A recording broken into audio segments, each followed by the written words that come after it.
Bonjour, je m'appelle Gérard Waro et je suis heureux de vous accueillir à cette célébration que nous avons préparée avec toute une équipe.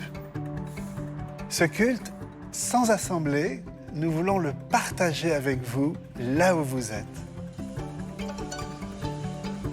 Je suis marié avec Martine, donc depuis 48 ans. Nous avons 6 enfants et 10 petits-enfants. Avec Martine, nous sommes impliqués dans plusieurs associations, dont Mission Vie et Famille. Et toutes ces associations ont un point en commun qui est la relation d'aide, l'accompagnement des personnes en souffrance, la formation à la relation d'aide également. Et véritablement donner les moyens et les possibilités à tous les gens que nous formons de développer une aptitude à l'écoute pour faire le présent de leur présence à toutes les personnes qui viendront à elles, évidemment, et qui auront besoin d'être aidées dans leur vie spirituelle, émotionnelle, leur vie familiale, leur vie conjugale. Le sujet que je vais aborder ce matin, c'est notre rapport au numérique et quelles sont les réponses spirituelles, les réponses bibliques que nous pouvons apporter à l'hégémonie des écrans. Alors ce thème est un thème sur lequel nous travaillons depuis plusieurs années, notamment avec Jean-François et Florence qui sont dans l'équipe qui anime ce culte avec moi aujourd'hui, pour la raison toute simple que le temps illimité que nous passons sur Internet a des effets extrêmement délétères sur la santé, sur le comportement, l'intelligence, sur les relations interpersonnelles. Essayez d'imaginer que 6 à 7 heures par jour sur les écrans, c'est 2400 heures par an, soit 100 jours de l'année rivés sur nos écrans. Pour moi, la question clé est celle du discernement. Le discernement qui est fondamental dans une société qui est omnubilée par la surconsommation, par l'opulence, par le no limit. Comment, dans cette société-là, exercer notre discernement par rapport à l'usage des écrans? Et il me semble que dans nos églises, la prise de conscience n'est pas véritablement une réalité. Et dans le travail que nous faisons aujourd'hui autour de ce thème, c'est essayer de sensibiliser les églises sur l'importance et les enjeux civilisationnels qui sont liés à l'impact du numérique dans nos vies. Je suis aussi très heureux d'être accompagné d'une équipe de louanges dirigée par Amy, vraiment très talentueuse. Vous apprécierez en tout cas les chants qu'ils vont chanter devant vous ce matin.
Bienvenue aux téléspectateurs qui nous rejoignent ce matin sur France 2 dans l'émission Présence protestante. Nous sommes heureux de vous accueillir et de partager ce temps de culte avec vous. Merci à Amy et à son équipe de louanges, ainsi que Florence et Jean-François qui ont préparé ce culte avec moi. Merci surtout à Dieu notre Père qui rend tout possible et qui nous permet d'être en communion avec lui et les uns avec les autres par écran interposé. Je vous invite maintenant à faire silence afin d'accueillir le Seigneur qui nous a devancés en ces lieux et qui veut nous bénir tous ensemble. Seigneur, nous voulons te remercier ce matin.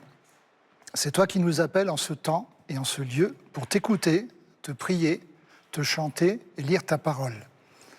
Fais-nous la grâce de nous recentrer totalement sur toi, afin que nous soyons attentifs à ta présence et à ton amour. C'est toi, Jésus, qui nous dis dans ta parole, « Celui qui m'aime vraiment, c'est celui qui retient mes commandements et les applique. » Oui, nous t'aimons, Seigneur, et nous aimons tes commandements. Nous voulons les mettre en pratique afin de t'honorer et de te servir.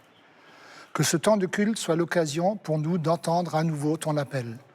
Appel à te suivre et à t'aimer, appel à vivre dans la foi et l'espérance, appel à être sel de la terre et lumière du monde. Que toute la louange et la gloire te reviennent. Amen.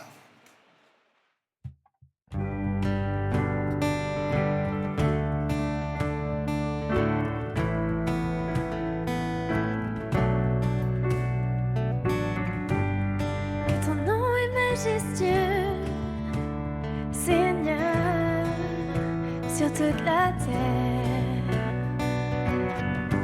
Ton nom est fort et puissant, ton nom est glorieux et grand. En lui nous sommes sauvés. Le nom de Jésus, plus haut que tous les noms. Roi des rois, aucun nom n'est comme le sien. Le nom de Jésus, plus haut que tous les noms.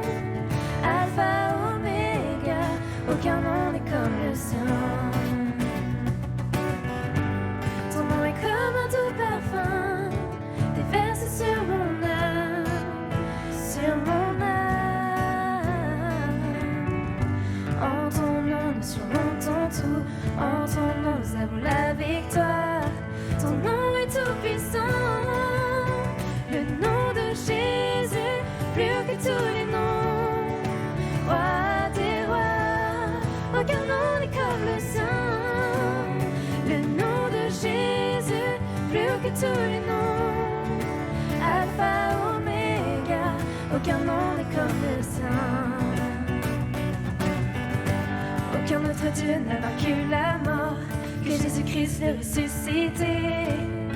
Nous l'élevons plus haut. En son nom, tout genou fléchit. En son nom, tout homme est sauvé. Nous invoquons son nom. Jésus, Jésus, Jésus. Oh, Jésus, Jésus, Jésus, Jésus, Jésus.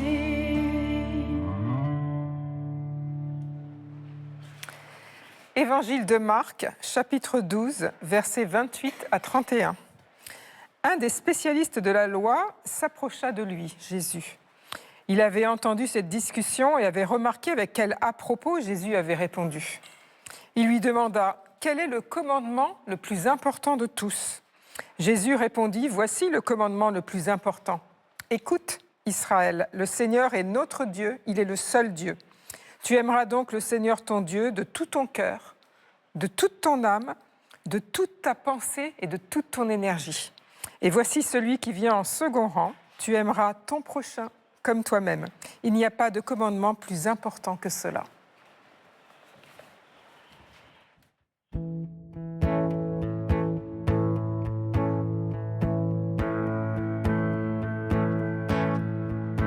Dans la joie quand le soleil m'inonde, sur les monts où ta présence abonde.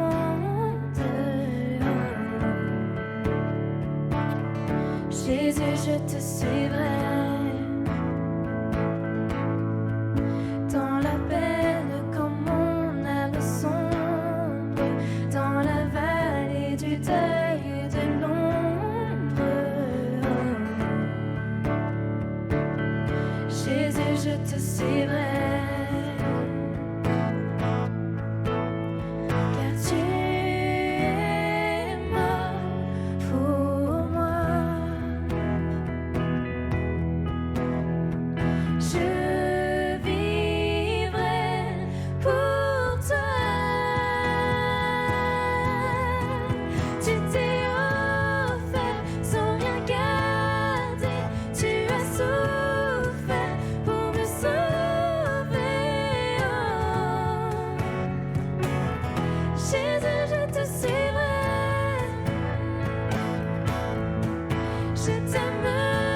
Jésus, je te suivrai. Oh, oh, oh.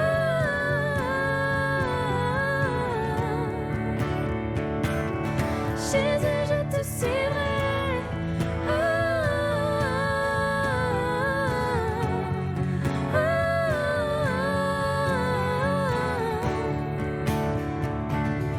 Jésus, je te suivrai.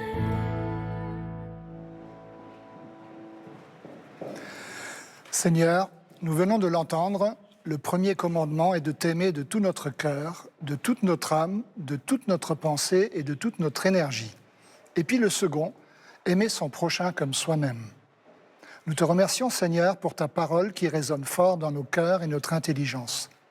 Nous te remercions parce que ce matin, tu nous parles à nouveau, tu nous parles encore. Tu nous dis ta volonté avec force et simplicité. S'il te plaît, aide-nous à recevoir cette parole dans un cœur doux et apaisé. Aide-nous à la mettre en pratique de façon résolue et décidée, mais aussi parce que nous avons pu te dire notre amour et notre attachement par des chants. Conduis-nous encore dans la suite de ce culte, afin qu'en toute chose, ton nom soit glorifié. Au nom de Jésus, Amen. Amen. Lettre de Paul aux Philippiens, chapitre 1, versets 9 à 11. Et voici ce que je demande dans mes prières, c'est que votre amour gagne de plus en plus en pleine connaissance et en parfait discernement pour que vous puissiez discerner ce qui est important. Ainsi, vous serez purs et irréprochables au jour de Christ, où vous paraîtrez devant lui, chargés d'œuvres justes, ce fruit que Jésus-Christ aura produit en vous, à la gloire et à la louange de Dieu. Enfin, Deutéronome, chapitre 4, versets 16 à 20. N'allez pas vous corrompre en vous fabriquant des idoles, des figures ou des représentations quelconques d'après le modèle d'un homme ou d'une femme, ou le modèle de quelque animal vivant sur la terre, celui d'un oiseau volant dans le ciel, ou celui d'un animal qui se meut à ras de terre, ou encore d'un poisson nageant dans les eaux plus bas que la terre.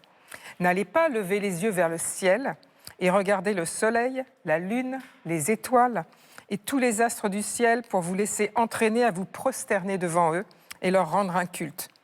L'Éternel, votre Dieu, a laissé cela à tous les peuples qui sont sous tous les cieux. Mais vous, l'Éternel est allé vous chercher. Il vous a arraché à cette fournaise de fer qu'était l'Égypte pour faire de vous son peuple, celui qui lui appartient comme vous l'êtes à présent. Prêcher un dimanche matin sur la place du numérique dans nos vies n'est pas habituel. Ce qui m'a conduit à proposer ce sujet, c'est une question que de plus en plus de parents me posent. Monsieur Waro, vous parlez beaucoup du numérique, mais très concrètement, que devons-nous dire et faire avec notre enfant de 12 ans qui passe 9 heures par jour scotché sur son téléphone? En effet, la consommation qui résulte de l'accès illimité à Internet est astronomique. De nombreux spécialistes s'en émeuvent, vu les effets délétères de la surexposition aux écrans sur la santé, sur le comportement, sur l'intelligence, mais aussi sur les relations interpersonnelles et la vie spirituelle. La prise de conscience de cette réalité dans nos églises est encore très limitée. Il n'y a donc pas ou peu de réponses spirituelles appropriées. Et confrontés à ce raz-de-marée, beaucoup de gens, beaucoup de parents, d'enfants souffrent et sont perdus avec des questions insolubles. Dans la dynamique d'une vie orientée par l'Évangile, quelles sont les balises que nous pouvons apporter pour répondre à l'hégémonie des écrans? Mais avant cela, posons-nous encore une autre question. Pourquoi aimons-nous tant Internet? Pour beaucoup de personnes, l'outil Internet réunit 3 qualités. Il est serviteur, il est compagnon, il est libérateur. Serviteur à toute épreuve, car il donne accès à tout et à tous sans limite, ni temporelle ni spatiale. Et il ne fait aucun reproche. Fidèle compagnon qui comble de likes les personnes avides de reconnaissance. Nouveau libérateur qui instaure la communication d'un bout à l'autre de la planète, donne la parole à tous sans filtre et permet aussi de célébrer un culte en période de confinement. Survient une panne informatique et nous sommes alors comme des enfants perdus et des adorateurs déçus. Oui, des adorateurs déçus. Je proposerai 3 balises bibliques ce matin, parmi beaucoup d'autres possibles, pour résister à cette pression. La première est parfaitement résumée par le texte de Marc que nous avons lu. Tu aimeras le Seigneur ton Dieu de tout ton cœur, de toute ton âme, de toute ta pensée, de toute ton énergie. Si je choisis ou décide de passer tant d'heures par an connecté à mes écrans, à qui vraiment fais-je allégeance? Où sont véritablement mes préférences? Dans une civilisation qui est omnubilée par la démesure, la Bible nous rappelle sans cesse la centralité de notre amour, de notre dévotion et de notre engagement pour Dieu. Rien ni personne ne doit lui être préféré. Nos écrans prétendent nous offrir un monde opulent et sans limite. La tentation est alors grande pour nous, de soumettre nos vies aux promesses de faux dieux. Ces préférences entraînant le désordre dans toutes nos relations fondamentales, comme le dit si bien la Bible dans le livre de Deutéronome, le texte que nous avons lu. En effet, en nous fabriquant des idoles, des figures ou des représentations quelconques, nous tordons totalement notre rapport à Dieu, au monde, aux autres et à nous-mêmes. La préférence de faux dieux, ce que la Bible appelle l'idolâtrie, entraîne dans notre vie dépendance, distorsion, désordre, confusion et mélange, alors que nous sommes appelés à la liberté. Il est donc important d'être clair et lucide sur les motivations et les préférences qui pilotent notre vie, mais aussi sur les conséquences qu'elles peuvent avoir au jour le jour dans notre vie relationnelle, spirituelle et psychique. Je résumerai la deuxième balise par un mot, le mot discernement, avec cette invitation de l'apôtre Paul que votre amour gagne de plus en pleine connaissance et en parfait discernement pour que vous puissiez discerner ce qui est important. Si nous sommes d'accord pour dire que les écrans sont devenus incontournables dans notre vie, qu'allons-nous décider de faire ou de ne pas faire par leur intermédiaire? Discerner, lorsque l'on doit faire un choix, c'est faire le tri dans les aspirations et des résistances. Pour cela, il nous faut nous libérer des attachements mal placés qui peuvent altérer notre capacité d'analyse et de jugement. D'autres textes de la Bible le disent avec force. Je citerai 1 Corinthiens 6,12. « Tout m'est permis, mais tout n'est pas utile. Tout m'est permis, mais je ne me laisserai asservir par quoi que ce soit. » Nous vivons dans une société qui est obnubilée par la consommation à outrance. Et parmi tous les biens possibles proposés par Internet, qu'est-ce qui nourrit le plus ma créativité, ma fécondité, mon service pour les autres, mon amour pour Dieu, mon intelligence?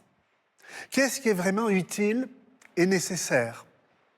Soyons conscients que notre capacité à discerner peut être altérée par cette profusion de choix. Il est donc fondamental de rester vigilant et de savoir trier. Philippiens 4,8 le dit aussi. Nourrissez vos pensées de tout ce qui est vrai, de tout ce qui est noble, de tout ce qui est juste, tout ce qui est pur, tout ce qui est digne d'amour, d'approbation, de tout ce qui mérite respect et louange. Cette balise nous semble incontournable quand on sait tout ce que le numérique peut charrier d'inconvénients et de laids sur nos écrans. Nous sommes donc invités à nourrir nos pensées de belles choses.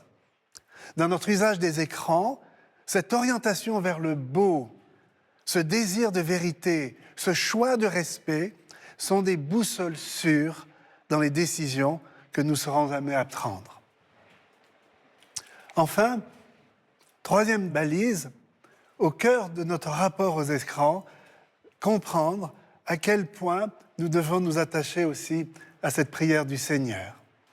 Jésus, qui par excellence est le vrai serviteur, le fidèle compagnon, le parfait libérateur. Jésus qui prie en ce sens et en ces termes, « Je ne te prie pas de les ôter du monde, mais de les préserver du mal. » Jean 17, verset 15. Nous ne sommes pas appelés à nous extraire du monde, mais portés par la prière de Jésus, nous pouvons être sel de la terre et lumière du monde dans notre rapport aux écrans. Au-delà de nous et de nos moyens limités, Jésus, vrai serviteur, fidèle compagnon et parfait libérateur, prie et veille. C'est là notre premier sujet d'espérance. Amen.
Merci Seigneur pour cet appel à avoir une relation saine avec nos écrans. Seigneur, dirige nos regards vers toi, vers ta lumière et non vers celle de nos écrans. Que notre utilisation t'honore, car Père, tu sais combien pour nous et pour notre jeune génération, les écrans peuvent nous détourner de toi. Alors nous avons besoin de ton esprit. Garde-nous des dérives, donne-nous du courage et du discernement, afin que nous ne restions pas à consommer une nourriture qui ne vient pas de toi, mais que nous soyons rassasiés en toi. Au nom de Jésus. Amen.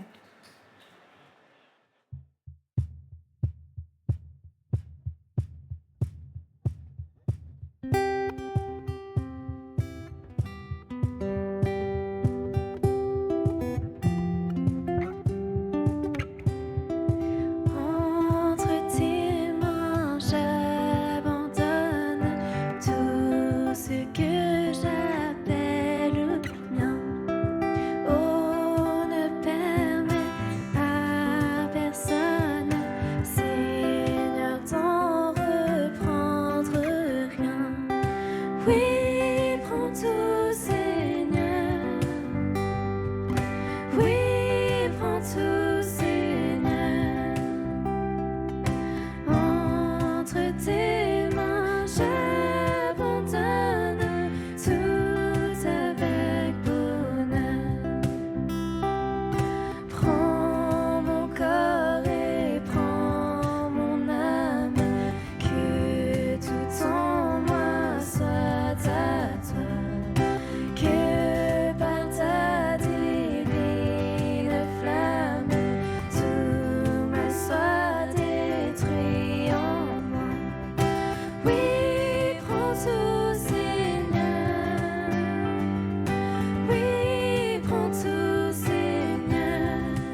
Seigneur, nous te remercions pour ce temps que nous venons de passer ensemble.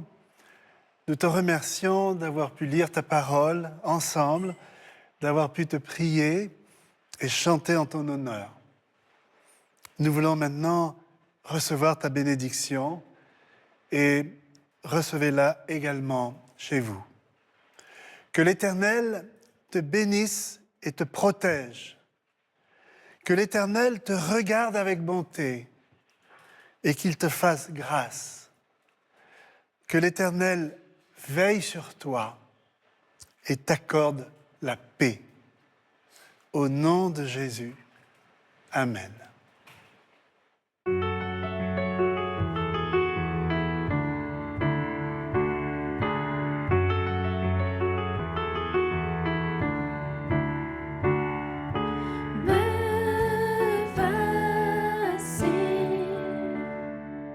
Confondu par ta majesté, couvert par ta grâce illimitée, me voici, conscient du poids de mes fautes, couvert par le sang de l'agneau. Je sais l'amour le plus grand m'est donné. Tu as offert ta vie, le plus grand sacrifice. Je chante majesté, majesté, majesté. Ta grâce m'a trouvé tel que je suis. Je n'ai rien à moi, mais en toi je vis. Majesté, majesté. Par ton amour je suis transformée en présence de ta majesté. Majesté, majesté. Par ton amour je suis transformée en présence de ta majesté.